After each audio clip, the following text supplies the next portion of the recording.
Okay, so first of all, thank you very much to Rabbi Ziskin and to Aid South Africa. Really appreciate. Whoa!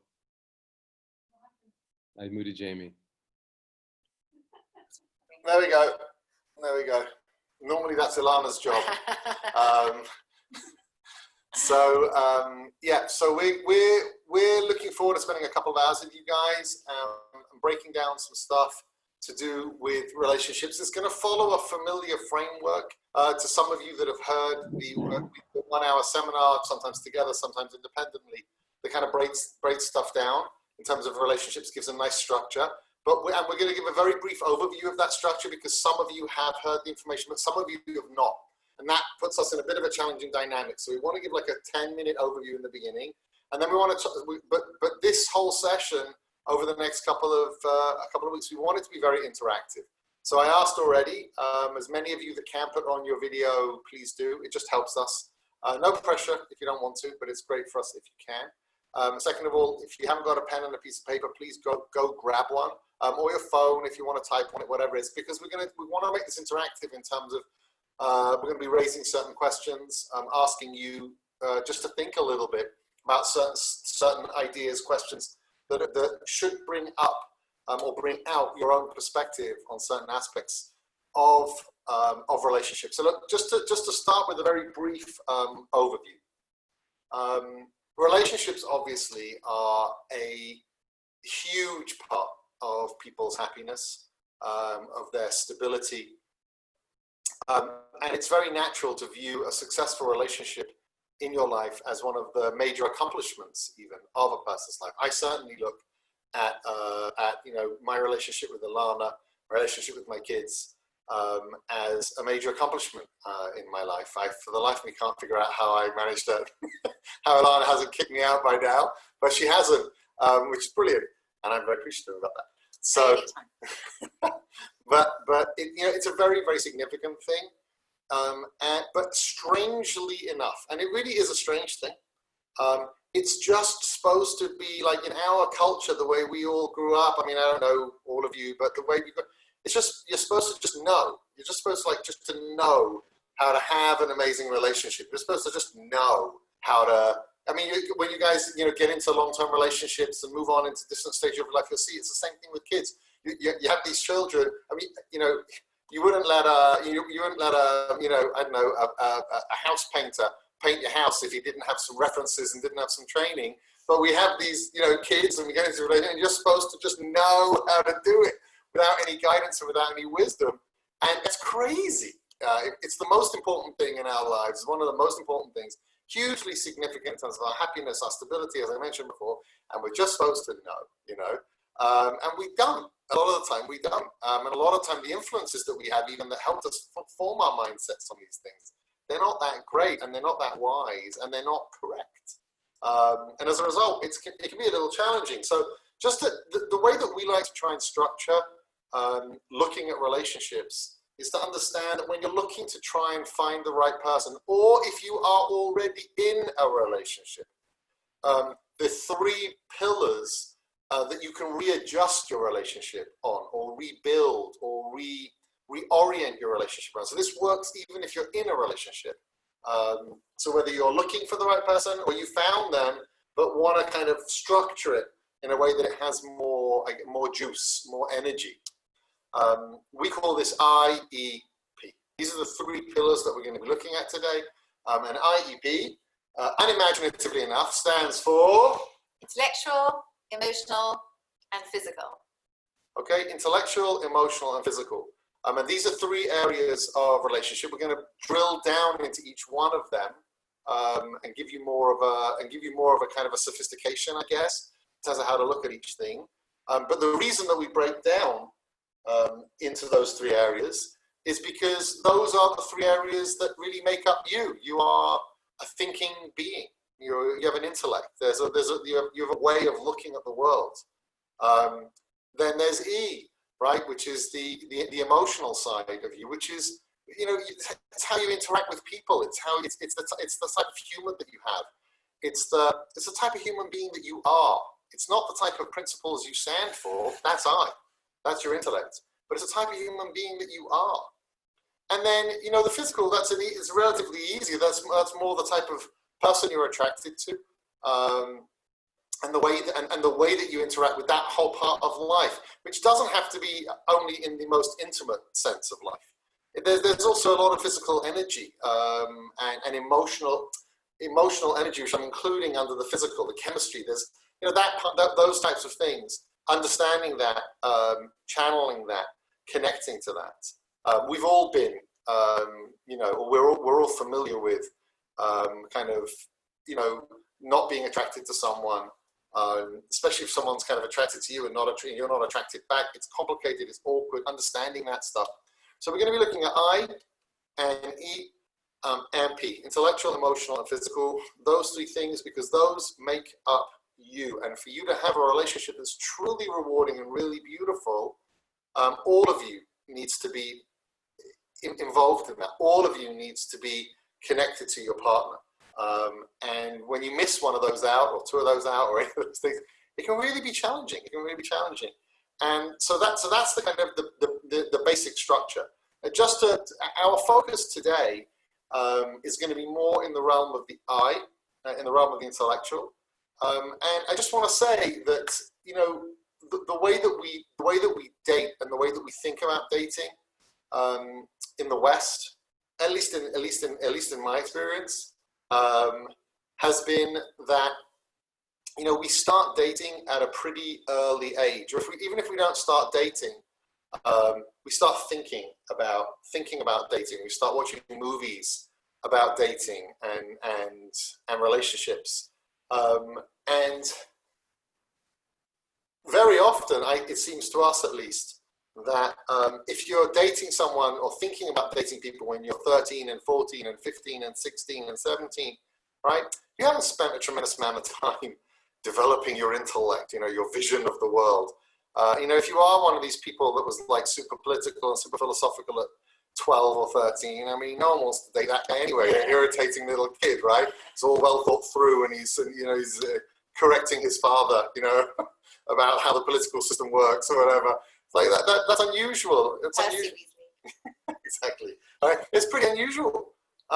Normally, people are just, you meet a guy or a girl, and they're nice and they're fun, and you go bowling and you watch a few movies, and if you do kiss and cuddle, it's in a way that everyone's comfortable with. It's not a big deal.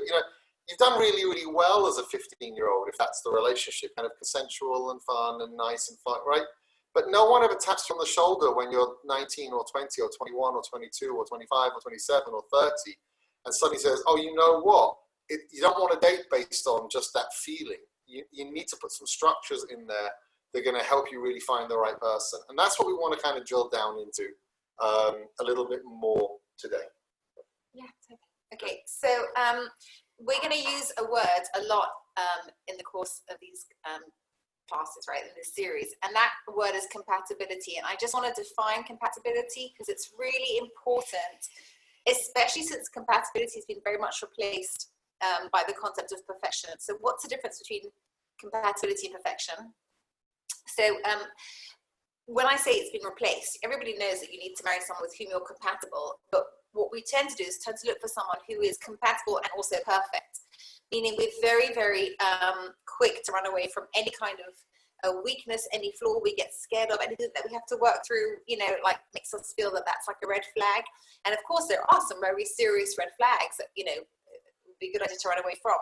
But the reality is that compatibility and perfection are two completely different beasts, because perfection doesn't really exist. So it's a bit of a problem.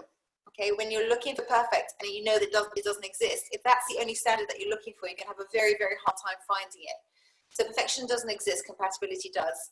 Perfection means that if we're all after perfect, we're all in competition with each other. If we're after compatible, then whoever's right for me can't possibly be right for you because you and I are so different. So we can stop working against each other as competing women or as competing men. Perfection means no need for growth, and compatibility means we can grow together. Perfection means, apart from the fact that you'll never find it, if you think you have found it, you're going to be disappointed. And disappointment is a very, very difficult thing to deal with. in serious relationships. And perfection also means, and I think this is probably the worst one, that we have learned to lie about our weaknesses in order to make it through somebody else's perfection standard. And there is a lot of lying that has entered the culture of dating, not because we aren't honest, but because we're scared that weakness is going to get rejected. So when we talk about relationships, we're talking about compatibility, which is a very good thing, because compatibility is possible. It's out there, and compatibility means who you are and who I am together allows for healthy growth. So you can't really achieve compatibility unless you know who you are. You can have a vision for perfection with no self-knowledge, but you can't achieve compatibility unless you know who you are. So a lot of what we're going to do today in this deeper dive is start really the process of coming out with enough insight that we can not miss the right compatible partner if we see them, right? Again, they're not perfect, so they may not be what we're imagining, but they are very well suited to us. So the more of a sense of us we have, the more likely we are to identify somebody who's well suited to us. Okay, is that clear for everybody? Shake your head, shake your head. Shake your heads, I mean, like nod your heads, or yeah, right, something like, do the wave, do the wave, do the, you know. Okay, very good. All right. I just want to jump in here and just say one point also for people that are in a relationship already. You know, you'll see oftentimes that your frustration with your partner is because you've switched off on the compatibility and you've got into the perfection, right? You've gone into the whole like, why aren't they exactly like me? Well, I'm perfect, and you know, why doesn't my partner do things exactly the way that I think they should be done, right? But if you jump back into the concept of compatibility, even if your partner does things in a way that's different to you, it works. If it works, it works, right? So moving back into this mindset of saying, well, hang on a second, forget like the way I think it should be done. Does this work? Well, can we do this together? It doesn't matter, like, not necessarily matter which way we do it, if the method can jive together, if we can find compatibility. So I think stepping back is quite important for people that are in relationships already. Stop judging your partner from a perfection standpoint, and remember to go back into compatibility as a way of just chilling out and calming down in terms of any tensions, demands, or fears for the future. Yeah, very good, very important. Okay, so like Jamie said, when we're in our teens, or when we have become the protagonist inside a Hollywood movie, we have really limited ourselves to the EP relationship. It's emotionally comfortable, it's physically comfortable, and like we always notice, the best movies, it's usually incompatible. Meaning, okay, here's the worst movie you ever watched. It goes like this.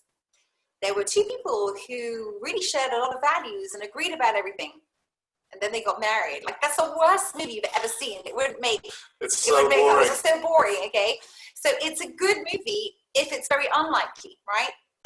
If you and I come from different worlds, like Cinderella, or you rescue me without even having gotten to know me, like Snow White, right? Or the unlikelihood is because you're ugly and I'm beautiful, like Beauty and the Beast. It's got nothing to do with shared values. Shared values makes a great marriage and a terrible movie. So we really, really got used to this concept of EP as we watched all our movies and went through life. And more than that, we haven't really had time as people to delve into our own values, because we've been so busy becoming lawyers and accountants that we haven't really had time. And some of us will go traveling for a year to India where we'll find ourselves, but most of us probably can't afford to, so we'll just have to make do with our professional definitions of ourselves. So the whole concept of intellectual compatibility, values compatibility, is not something that we take for granted, because it's really not out there. So I'm going to, if you don't mind, just bear with me. I'm going to give you 3 reasons in my experience, in my life, in my marriage, and also in the experience of the people who I've had the pleasure to be part of their lives over the course of the years. 3 compelling reasons why values compatibility is really, really crucial for a long-term marriage, okay? And my proof of this is that, whenever we watch those Hollywood movies, you'll notice that the final scene is when they finally kiss and get married. but they don't show you what happens afterwards, because that would be, you know, Cinderella Part 2, marital therapy and divorce, which again doesn't make a great, you know, movie. So so we only find out what happens until the point they're going to get married, where we go, oh, that's so cute, they were so badly suited, and love got good. And then the relationship actually falls apart if it was a real one. So we want our relationships to last, okay? We don't want any of this, like, you know, stop the filming after the hubbub because it's downhill from there.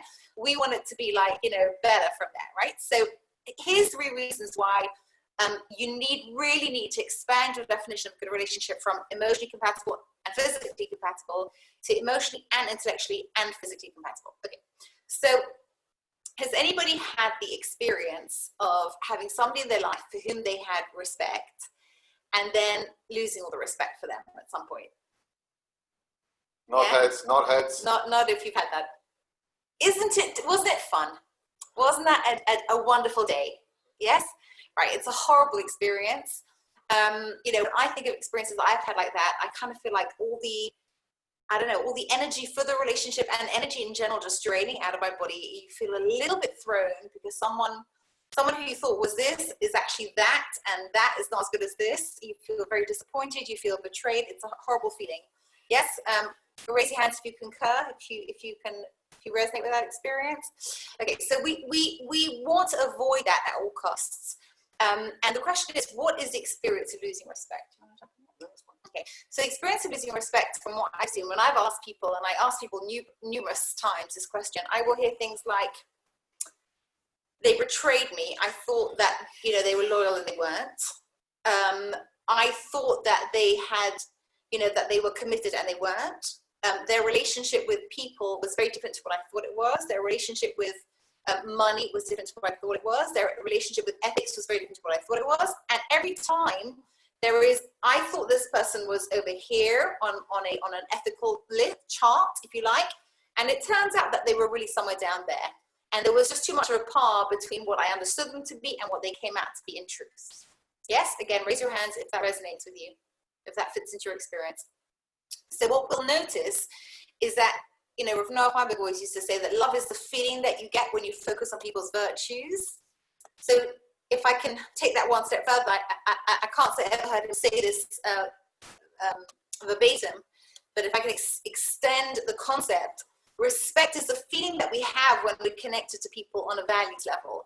And when suddenly they really just drop completely, with that drops our feeling of respect for them, okay? And everybody knows that when you lose respect, you don't even want to be in the same room as the person, never mind the same marriage. So if ultimately, the more I realize that we're not connected on a values level, the more, even if it can, sometimes it happens immediately because it's been one big incident, and sometimes it happens slowly over time, the more I discover that you aren't somebody that I can have respect, for whom I can have respect, then that feeling of disconnect is going to replace the feeling of connection. And yeah, that's reason number 1. There's going to be 2 more reasons. That's why this is so important, because you know, you can really find yourself stuck otherwise, and finding out all of this stuff about someone's values, like later on down the line, and you're kind of stuck at that point. And it's difficult, and you lose respect, and you feel uncomfortable, and you don't feel physically attracted or emotionally connected, and it's just a horrible, horrible vibe, and you're stuck. Yeah. Right? I do want to do a quick deep dive, since we're doing the deep dive version of the IP class today. There is room, by the way, for human error and forgiveness. There's a difference between discovering that somebody doesn't have the same values as you and it disappointed you because they really don't share the same values that you do. They really think it's okay to be, you know, I don't know, whatever it is, rude, disrespectful, dishonest. That's not the same as someone for whom you have respect because you share values, slipping out of, you know, an error, a bad day, you know, I don't know, being overtaken by something that came into their head and fogged them from their usual standards. And it's important as people that we recognize that the people that we love, that we do respect, might make mistakes, but I can forgive someone who feels as bad about their mistake as I do, right? Much more quickly than someone who doesn't feel their mistake is a problem because it's an indication of a different value system, right? Okay, so just bear that in mind, because we can't have a no error standard for relationship. Otherwise, you know, there's no forgiveness, there's no growth, and that becomes untenable also, because we will make mistakes every so often. Okay. Okay. Second reason why we think values is really, really important to have compatibility on. Okay, so this is it's a technical reason, but it's a technical reason that really comes up in life a lot. And this is the idea of prioritization. Okay, so what's prioritization? Prioritization is, you know, I have a chunk of money. Do I want to save it or spend it? I have an hour. Do I want to read a book or get a massage? It's Sunday. Is it time to go hang out with the family, or do I want to have some private time? It's vacation time. Am I going to do something fun? Am I going to do something relaxing? Prioritization is when I have all these different things going on, all these options in my life, and there's got to be some kind of system for me to determine what's going to be more important than the other, right? I need to spend time with my kids. I need to have a professional career. Who's going to win out? And in life, what you'll find is that your prioritization actually also is determined by your values. Okay, so this is an embarrassing example, and you South Africans may not be able to relate to this, but okay, I often have a very untidy house because things are flying, and people are running in, and there's kids home, and everyone's always hungry, and I love cooking for them all the time, and you know, it's just with a butt of gun sometimes. So one of my kids went to live abroad for a semester, and she went to a very tidy house, and it was worse than tidy because every excuse I have for not having a tidy house, this woman has more. I'll say, well, I'm working, and she works longer hours than me. I say it's because I've got small kids. She's got more kids than me. But her house is completely spotless the entire time. So I said to my daughter, you're going to spy on her, and you're going to tell me what I'm doing wrong so that I can have a perfectly tidy house all the time. My husband would say, let's move to Johannesburg, but whatever. Okay, so she went away, and after 3 months, I said, okay, you've been there long enough. I want to hear the secrets of like this tidy house, right? And my daughter said, Mommy, forget it. You don't stand a chance. Which I was very insulted, actually. I was like, what do you mean I don't stand a chance? She said, it's not important enough to you. I said, it's very important to me. She goes, no, it's not. And she started giving me all these examples of things that I wouldn't do. Like she said, Mommy, this woman will spend like 60% of her salary on like cleaning help. I'm like, oh, what? There's so much food you could eat for 60% of your salary. What do you mean on the cleaning help, you know? And then she would describe Friday afternoon to me, and she would say, you know, like she won't do any cooking in the house until the house is perfect. I said, but what if Shabbat's coming in? And she said, well, then she won't cook. She'll have to clean the house. I said, what do you mean she won't cook? What about the food? And she said, well, I don't know. I guess they'll figure it out. I'm like, what do you mean they'll figure it out? Shabbat's coming. What does that mean? So they said, I don't know. She'll send her husband to the deli to buy some things, you know, but the house has to be perfect. I mean, for me, it's like stuff all the laundry into the spare room, lock the door, and get back into the kitchen to make more dessert, right? It's a mindset.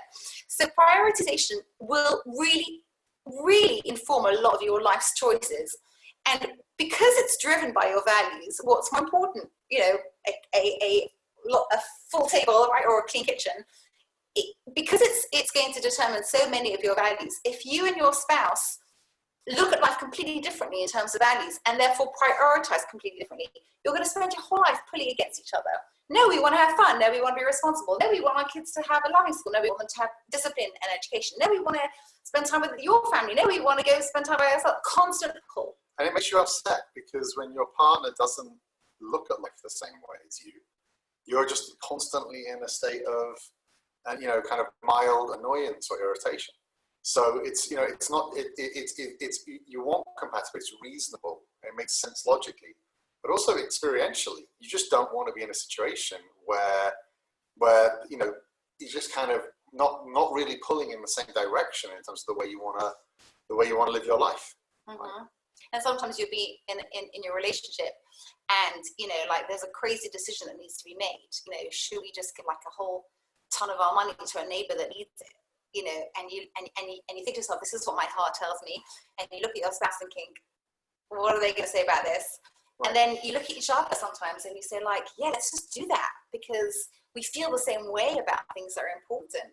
And it's this amazing feeling when you've got this like mental idea in your head that makes no sense, but your spouse kind of feels the same way as you, and you don't have to worry about like fighting against it or justifying or explaining it. You're on the same page already. It just saves so much discord. It's really important. Right. Okay. And the third reason, and perhaps the most important one, okay, is, you know how like sometimes you wake up and life's just really rubbish? Did you say that in South Africa, right? It's really low and miserable and empty, right? You know that feeling? What is that? So I tell you what that is most of the time. Most of the time what that is a feeling that like it's just not meaningful enough. I'm doing all these things because other people tell me I should. This is not the life that I really want. And sometimes we'll have a really easy day, but we'll feel like nothing important was accomplished. And sometimes we'll have a really difficult day where we work very, very hard, but we feel great about life because it was so meaningful. And once again, surprise, surprise, a meaningful existence is an existence that has been informed by my dearest values, my deepest values. If my life is not a reflection of my own values, it's not going to feel like my life. It's not going to feel fulfilling. It's not going to feel excellent. Once I've taken the trouble to understand what my core values are, and my life is a reflection of those, the sense of meaning suddenly goes way up. That the sense of quality of life goes way up. And when you find a spouse, you want a partner for whom an expression of meaning is going to tally with yours, so that you both have the opportunity for meaningful existence. I'm done. Okay, so good. So those are kind of three real reasons why value compatibility is so significant. And as Ilana was explaining it, you know, again, I want everyone to try and just think through what it feels like, not just how it makes sense, but also just how it feels to be in a situation where there's a lack of values compatibility. It's a challenging thing. You know, really, it's not nice, and it makes things difficult. So what we want to do in the next section, and this is a bit where maybe you'll need your pen and your piece of paper. We can also use the chat if you want to type things up, and certainly if you want to ask questions, you can type them, and we're more than happy to try, as I said, to try and make this as interactive as possible. But here we go. So we want to try and do something over here to help people get a little bit more in touch with what their values are, the things that you would stand for, okay? The things that are really important to you, things that really matter. So here's a series of questions. The truth is, you could just write down 4 or 5 of what you think would really are your values without these questions. These questions are just there to guide you. They're not, necessarily the right triggers for everyone here to kind of get in touch. But let's start with this, okay? If you had 1 year and let's say $10 million and you could do whatever you wanted, right? You had 1 year and $10 million, you could do whatever you wanted. So take a moment and just think, what would be the things that I would do from a value standpoint? What would I like to do? I mean, most people are going to say things like, "Oh, I give a lot of charity." I don't mean it so much from that perspective. Just like, what would you do? How would you look at it? Another question I think is, if you want to take a moment to just to think about that.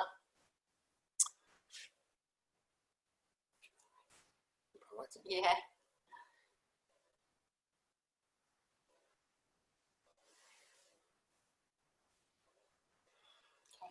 Now, here's another question for you. What would you quit your job for? If what would be a reason that you would quit your job? Okay, again, we're not talking about anything illegal, harassment, or stuff like that. Hopefully that would be for sure. People would leave for that. But what type of reason would you quit your job? Okay, think about that. Maybe write an answer for yourselves.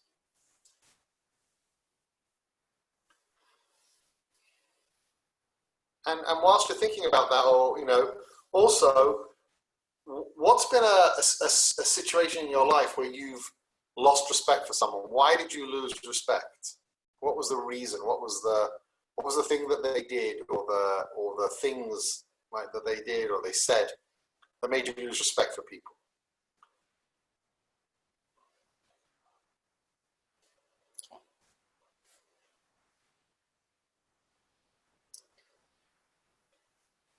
What does a really meaningful day look like to you? What would you have to be involved in for your day to feel like it was truly fulfilling and truly meaningful? And don't judge your answers. You don't have to say, "Oh, I went to give food to the poor." You don't have to judge your answers. It could be, Sudoku games and, cuddling on the couch with your cat. We're not looking to give answers that we think we should be saying. We're looking to really get deep into what's important to us over here. bit of a strange one. But what makes you react viscerally?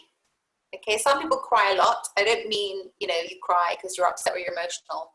But sometimes you have a situation where you cry viscerally. Like there are certain movies that people watch.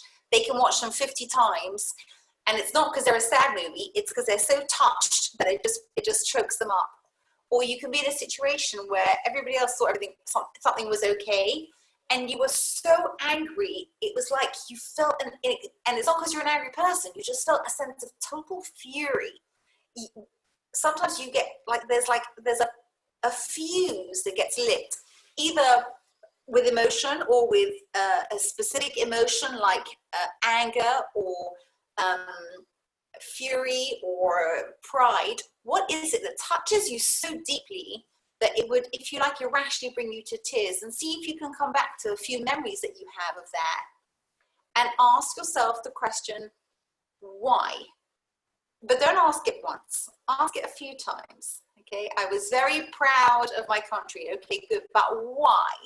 Go deeper. The more times you can ask the question why, the more layers you're going to be peeling back on what it is that touched you, because it's actually quite scary to be in a situation where you overreact to something, where something just sets you off.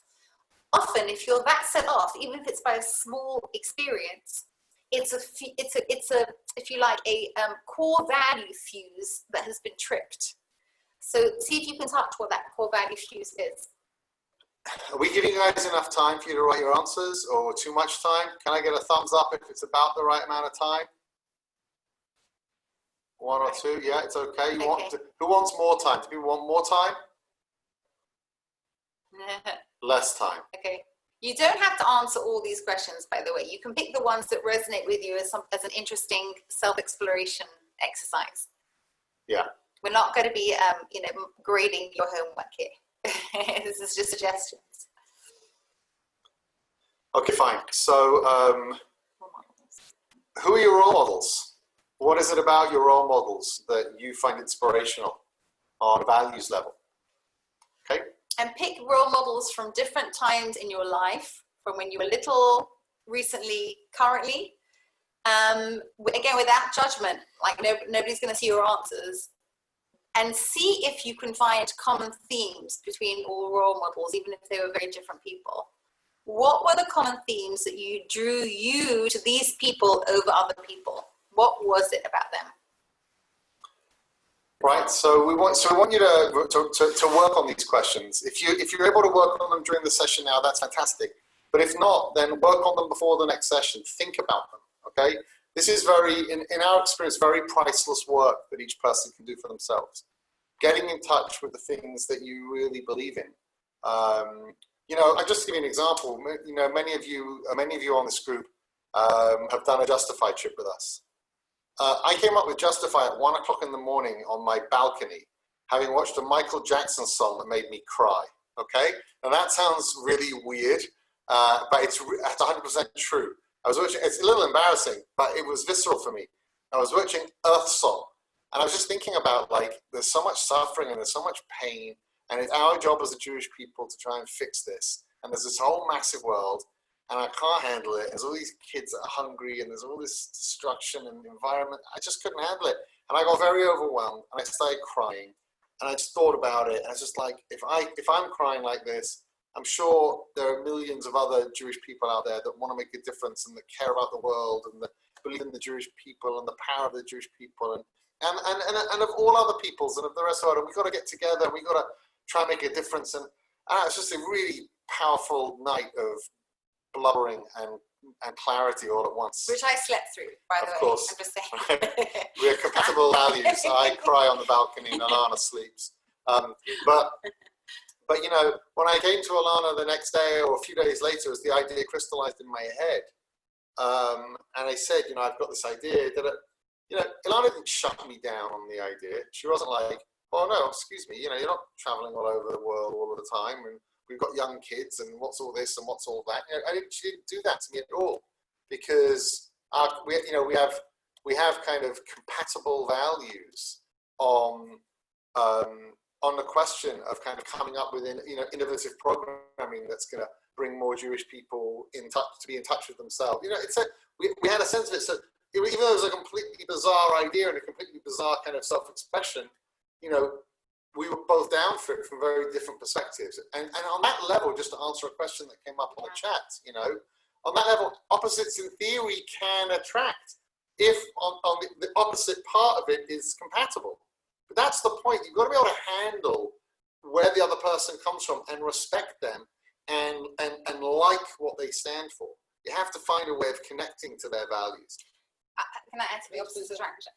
Opposites often do attract. It doesn't mean that they make great marriages, but when we talk about opposites attracting, the value of opposites attracting is when there's a complementation between two, you know, sort of complementationishness,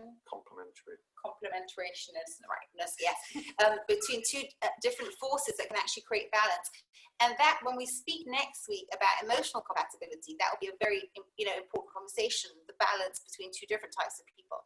But you do not want to start having an opposite value hierarchy to the person that you're with. You know, because if JB came in and said, wow, I really want to make a big difference in the world, and I feel that the suffering, and that's really important to me. And, you know, and my opposite value hierarchy is like selfish, self-interested, you know, not like, couldn't care less about the world. That's not going to help anybody. We're just going to sort of like disconnect, you know, lose patience with each other, lose respect for each other.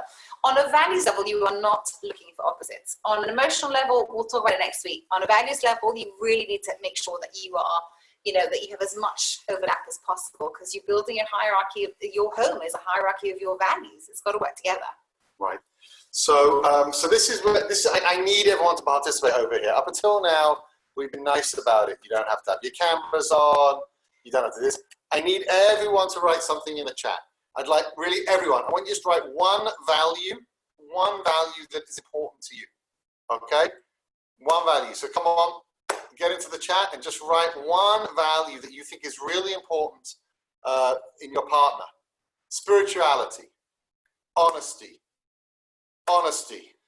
ambition, empathy, honesty, family, respect, honesty, compassion, empathy, ambition, and honesty. Honesty seems to be big. Honesty and respect. Loyalty, giving. Trust. Kindness and giving. Come on, guys. Family, honesty and respect. Trustworthy, respect for family. Okay, good. Respect to family. Religion becomes another. Authenticity, beautiful, beautiful. This is great. Do you have anything else? Kindness, growth, kindness, mutual respect and trust. Honesty is big. Yeah, it is very big. Everyone likes that. Personal growth, good. Right? So now imagine, by the way, just everyone who's written down over here, okay, just imagine if you were, you know, in love with someone, connected to someone who just wasn't into respect, trust, kindness, honesty, growth, you know, religion, spirituality, whatever those things are. It's hard to be with someone like that. Well, like, what are we doing? What type of home are we building? What type of life are we building? Right? It's really, it can be really challenging when that's, you know, when that's the case, right? So now I just want you to think about this again. Look back at what you typed, okay? And now I want you to write down for me again in the chat. How would you feel if you were in a relationship with someone where they didn't have that, where you're the one who had that, they had something opposite to that, they disagreed with that? How would that make you feel in terms of your relationship with that person?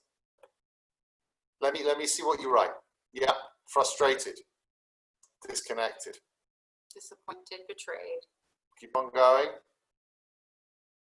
Lack of interest. Yeah. Held back, frustrated, upset. Very good, very good.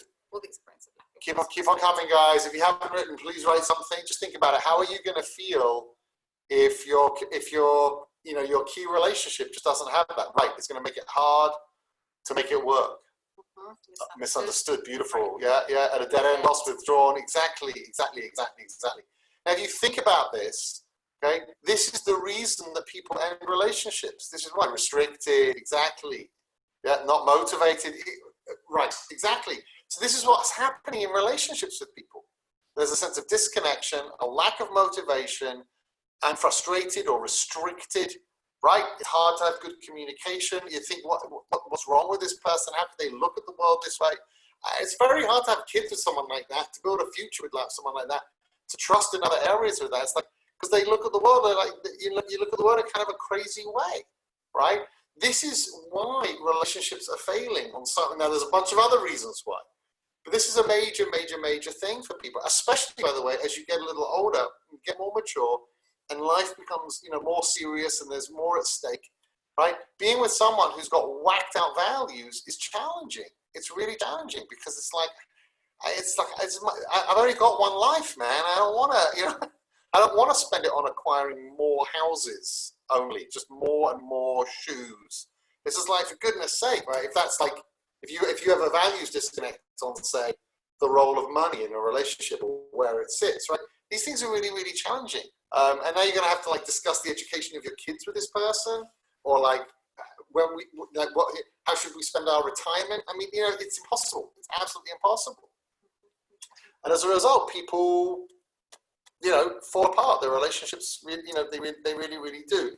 So the second thing, once we kind of listed these values and just got in touch with how it feels to kind of not really be connected on a values level, you want to avoid that. And that means you've got to do the work, okay? It means you've got to do the work of really trying to figure out what are the things that you stand for? What are the things that you believe in? And like Ilana said so eloquently before, you've got to ask yourself why on each thing that you come up with, because there's going to be a few underlying values, okay, that really describe kind of your essence, your soul, the way that you really function. A great example could be like, I'm really into volunteering. I'm really into volunteering. I'm really into spending time with my grandparents. I'm really into, and really the underlying principle is I'm into giving. There's an underlying principle that finds expression here and here and here and here and here, right? I'm into justice, right? And it expresses itself like this and like this and like this and like this. So your first attempt at listing your values will probably be like at this level. And what you're really looking to do is to go down a level underneath and try and build it out. 3 or 4 of the things that you say will really relate to like one character trait or another character trait or one value, another value, right? And when you have that down, you're going to realize I'm into kindness, I'm into care, I'm into respect, right? And I'm into justice. And someone who's like, doesn't care about people or is not respectful, like in a deep way, it's going to be very, very, you could still be compatible potentially. It's tough work, man. That's not easy, and you don't really want that. The next thing, just on values, so as we move towards the kind of finishing up the some of the presentational stuff, is you've really got to make sure that your values are right, that you actually believe them. Now, what I mean by that is as follows. You can often have values, but when you and you feel them very deeply, but when you examine them, they're not true. You don't think they're actually true. You believe them because everyone around you believes them. But actually, when you examine them, they're not true. And as a result, at a certain point in your life, you'll fall away from those values very often, which can create a challenge in a relationship that's built around a value that you've known in your heart maybe isn't true.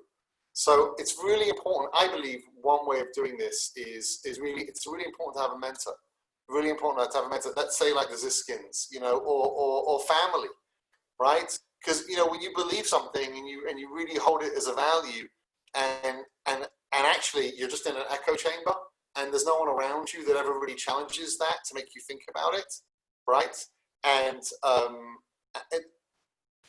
you can be conditioned by your society or really being stupid by TV or by movies. You really can be conditioned to believe things that you can't actually defend, and you're just surrounded by people who think the same way, and as a result, you never get to the bottom of what you actually believe. I tell you the truth. I talk. My kids will talk at the Shabbat table or whatever, and very often, if my kids will mention, let's say, a political perspective on something, much to the annoyance of everyone else around the table, I'll very often just throw out an alternative way of looking at it, because I'm not convinced my kids have thought about it 100%. And if they can defend, then I'm really, really happy. It's not aggressive or anything like that, But like, if one of my daughters is a bit more like of a political conservative, people have to be responsible, people have to this, people have to that. So I'll say something like, yeah, but what about the downtrodden? You know, I mean, how do you know? You can't always ask everyone to stand on their own 2 feet. Well, what do you mean? No, there has to be social welfare programs. Okay, but where do you draw the line? In other words, just push back a little bit and to examine. We live in this society where it's like disrespectful to ever, you know, challenge, or you've got to have true values, and you need a mentor for that very often. You know, as I said, someone like Rabbi Ziskin, the Ziskins, you know, these are great environments for just challenging your values and for really thinking about things. So we just had a question from the chat that came in. I just want to, while you read the question, I just want to, oh, hi, Ania. I just wanted to add something to what Jamie's saying, which is like this concept of really getting to the bottom of your values. You know, people will often ask us like, well, what happens if you marry someone and then your values change? Then what happens, you know? And it's true, it can happen, like rarely that people's values will change, but actually more often than not, what we've seen is that people's values won't change. They'll just be a little bit more refined and more sophisticated. And what they'll notice is that they had a sense of their values, but they hadn't quite articulated it. And therefore they were living them slightly off. And when they managed to, you know, to really take a deep dive into their values, and they managed to articulate it further, they noticed that they needed to make changes in their life that were more in line actually with the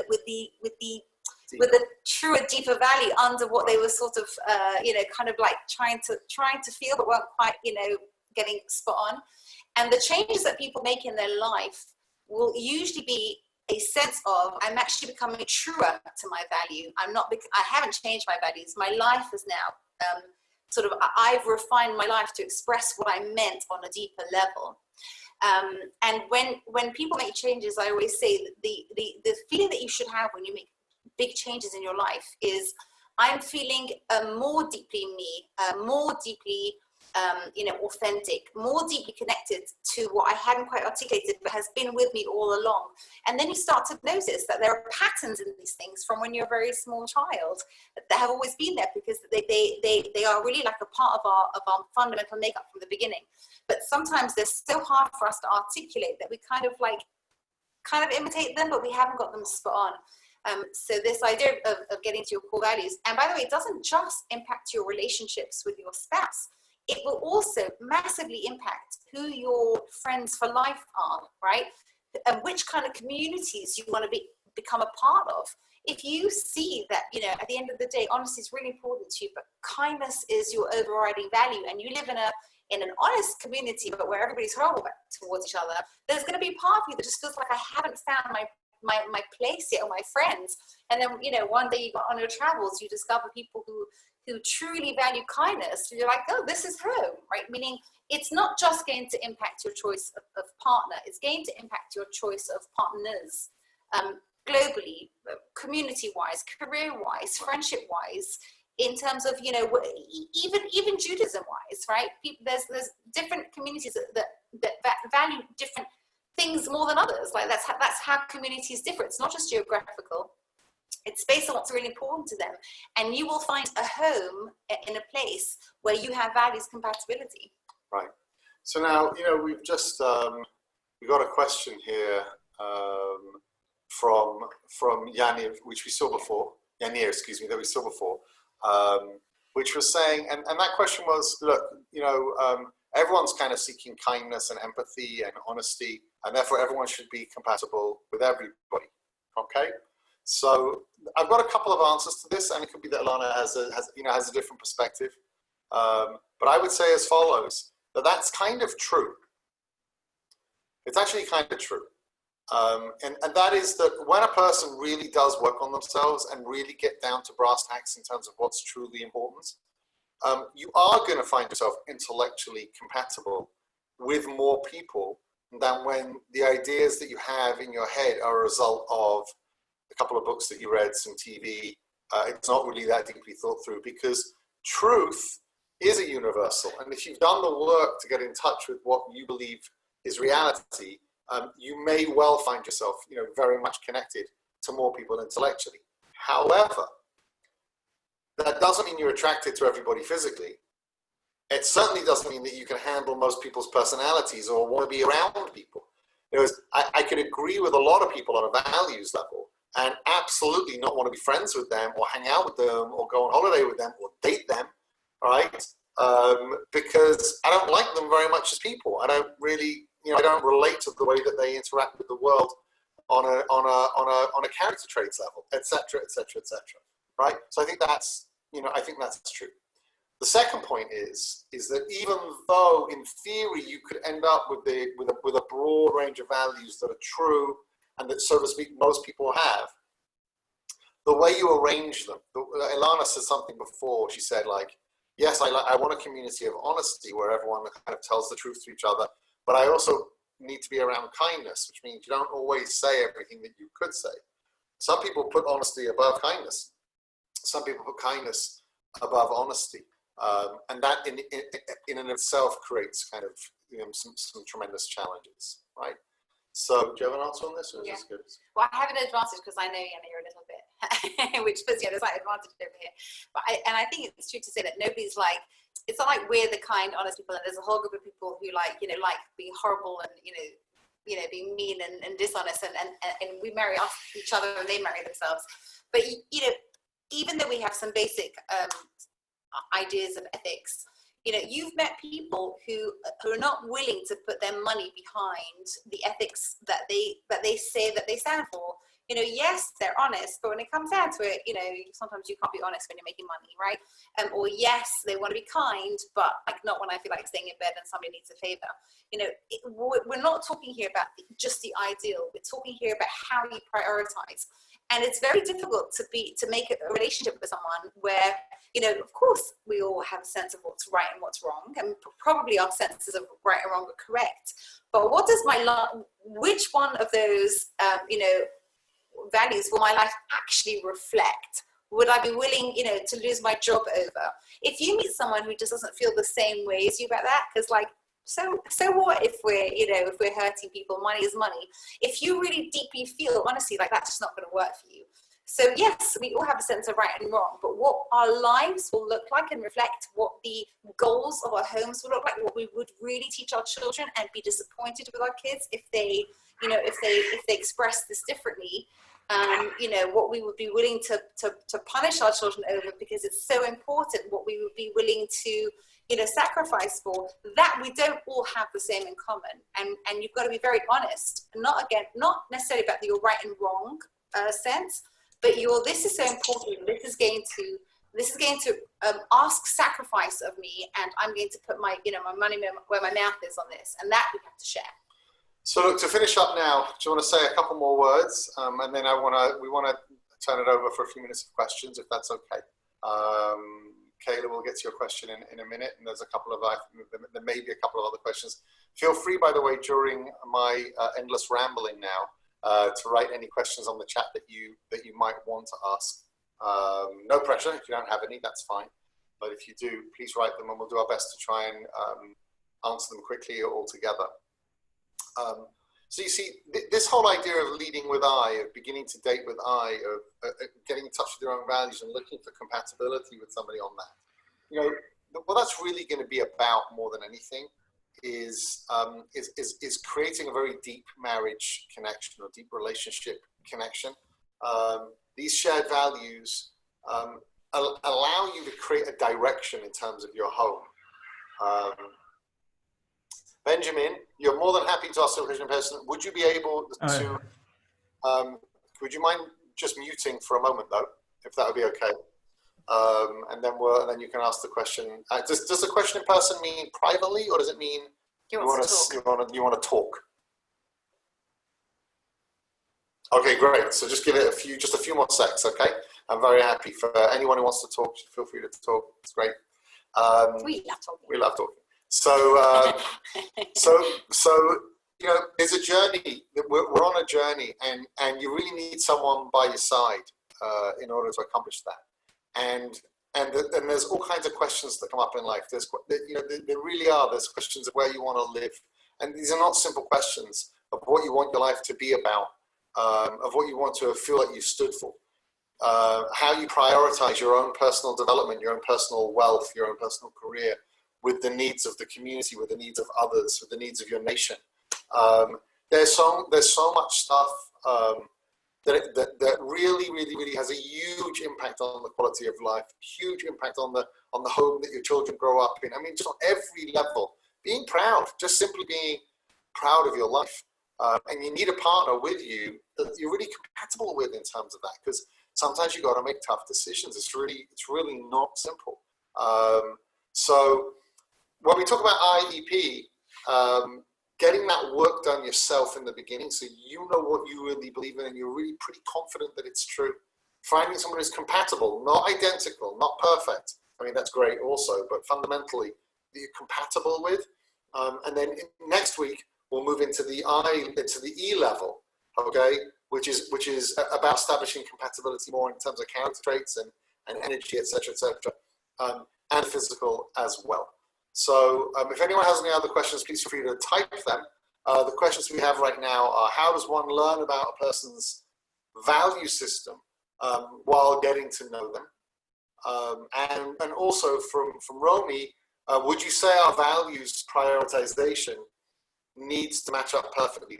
My number one most important value needs to be their number one most important value. And then we're going to take a question from Benjamin in person, live, on the mic from Johannesburg in a couple of minutes. But so, Ilana, do you want to answer the written questions? Do you want to start with that? Sure. Okay. So the thing about learning about a person's value system, I would say that the first thing to do is to really learn yours. Okay, because another person's value system is very interesting, but it's much more important to know whether they they are a good match for yours. Meaning, I could meet 5 people and find out all about them, and that's very nice and very wonderful, very interesting. What's really important is that they're gonna gel with my value system. So to save yourselves time, begin by doing the work. And I would say, by the way, I would give everybody who wants to a home exercise to do, which is pick any of the questions that we gave you before in terms of self-discovery, and do at least one of the exercises until you've articulated a value that you knew you had, that you've always had it, but you hadn't quite articulated until this exercise. Meaning, we know we love honesty. Everybody knew that already. But tell me something more specific about you. Go deeper into your childhood memories. Go deeper into the questions that we've given you, and see if you can articulate something that once you hear it, you knew all along, but you never really put it into those words, so that you have an insight that's new, so we can take this out of the general into the more specific to each one of us.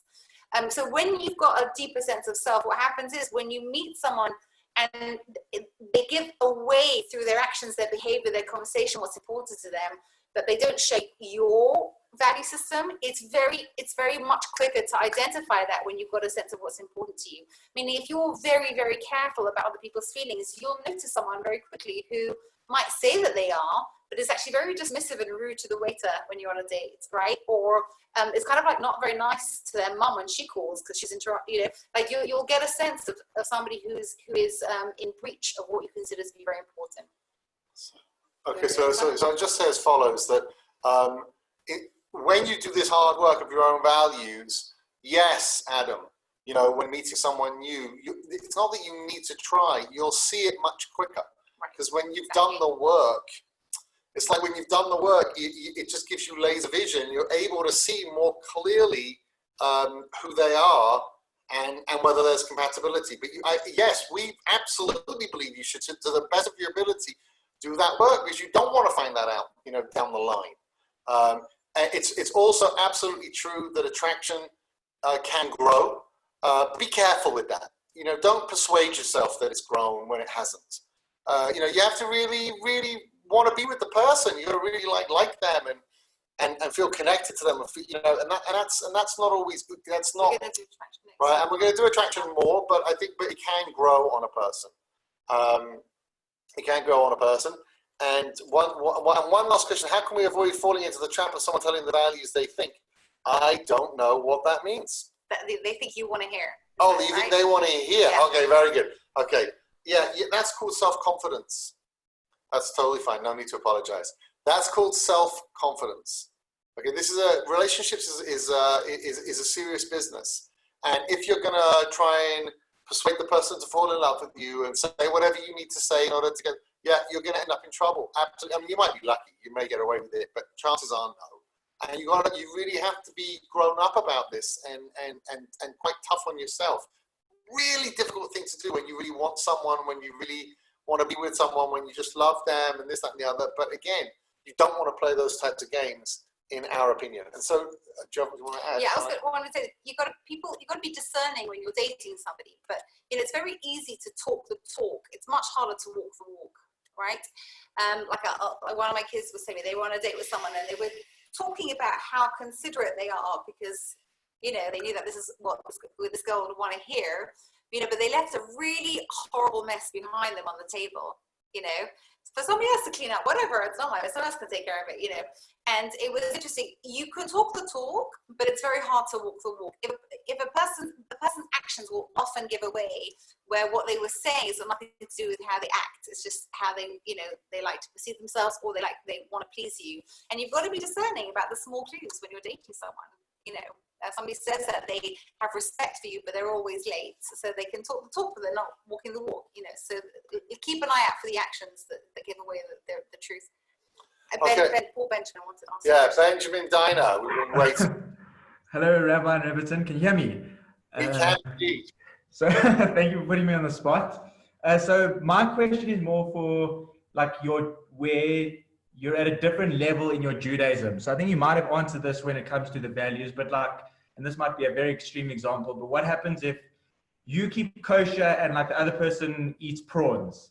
And they say that they'll stop one day in the future, but maybe you want to keep a kosher home, or you want to send your children to a Jewish day school, and they might not be at that level yet, but they say they are maybe growing. What do you do in that situation?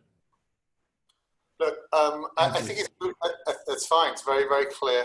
I think it's really important when you're dealing with kind of real in-depth questions that, like I said before, it's very important that you have a mentor, a family member, a rabbi, someone that you respect, who knows you and who knows the other person, who can get to know the other person, and it can help you make a more intimate judgment, like the reality of who you both really are and what you both really like. Because strangely enough, often people can say well, I really want to keep a kosher home, and my boyfriend or my girlfriend is eating shrimp, right? But the truth is that you want to keep a kosher home, and the shrimp eating partner actually will, right? You don't know which way this is going to go in terms of how people really feel. So you need someone who knows both of you, I think, to guide on those types of questions. But in principle, I believe, and I think Ilana will probably have a different answer to this, and she's correct. But I'll say my answer anyway, and then you can be dazzled by hers. But I feel with these types of things that you have to take a slightly longer term view, and you have to think about the things that are truly important to you. And if your partner is saying, no, when we're married, we'll have a kosher home. When we have kids, I'm willing to compromise. I'm willing to send them to a Jewish school. This, that, and the other, da-da-da-da-da-da-da-da. You can take a long-term view and be uncomfortable for a period of time in between, okay? But if you can't get the person to make a commitment to you on things that are really important to you, or vice versa, they can't get you to make a commitment to them on things that are really important to them. I think it's a real challenge. I think it's a real challenge, and it should really give a person pause. Not that the person's not a great person. They're wonderful, they're lovely, they're gorgeous, they're fun to be around, etc., etc. But maybe they're just not for you. Maybe they're just not for you, and you need to think about that. Yeah, I don't disagree. I'll be happy to. Oh, okay, good. But I will add, when it comes to something like that, where one person is, not that we're allowed to make these judgments, but anyway, one person is over here Jewishly, the other person is over here. So what you need to know is whether this is a growing person. But again, people can talk the talk better than they can walk the walk, which means that, not only do they have to say that they're a growing person, but you have to see that they're a growing person, and that takes time. It's not fair to expect someone who grew up eating prawns to suddenly give them up tomorrow just because you never ate prawns, right? you've got to give it the time to see whether they mean it, whether they're doing it for themselves, or whether they're just trying to say it to make you happy, because that's not going to work in the end generally. But I would also say, and this is where you have to be careful, that if they are growing, then you have to make sure that you're growing too. Otherwise, within no time, they're going to be looking at you and wondering why you're not kosher, your kosher isn't as good as theirs, because they've done their growing. So if a person isn't growing, they're never going to catch up with you, as it were. But if they're growing, then you have to be growing too. Otherwise, they're going to way overtake you, and that's going to create a whole new problem. So there's got to be a lot of self-knowledge and awareness of, your underlying drive. Well, yeah, exactly. Like Ilana would say, like if the underlying drive of the person is growth and yours is growth, and you're just a little bit out of sync, you can work with that, right? Mm-hmm. But the truth is, you're kind of stuck, not really into growth, super traditional, and these things are important to you. And you have a naughty prom. And you haven't, but you're kosher, or you keep Shabbat, right? And your girlfriend, boyfriend, whatever it is really into growth, but it's just way behind you. You better watch out also, because otherwise you can be married to someone who's like kicking you out of bed in the mornings to get you off to synagogue. You're on a Wednesday at 5 a.m. and you're like, oh man, what did I do? I just said prawns. I didn't say shul. And that type of stuff, right? Okay, are there any other questions? Feel free, no pressure. Okay, and do that exercise. Make the time, even if you do it right just now, not just now, meaning just now. Do that exercise and see if you can learn something new about yourself. Yeah, and then we'll see you all next week, we hope. And we're going to do the E stuff and physical, which is really a kind of it's a bit more intuitive. I think you find it a bit more intuitive. It's a little easier. But on a certain level, kind of, maybe more significant. Okay, good. So if there's no more questions, we'll say goodnight, and I hope this is valuable to everyone. And lots of love, and we'll see you next week. Thanks so much. Thanks, Jamie and Alana. Great, right on the mark. I think it's where everybody's at, and I think they're going to be looking forward to next week. I do encourage everybody, try and do the exercises. Like we said about other things, you don't change unless you really do the work. But you got a week to work on it. Maybe we'll put a chat together. We can give thumbs up for doing it, and really have a power week. Thanks, guys. We'll see everybody next week, Tuesday, 8 o'clock. Thank you. Bye. Great to see you. Bye.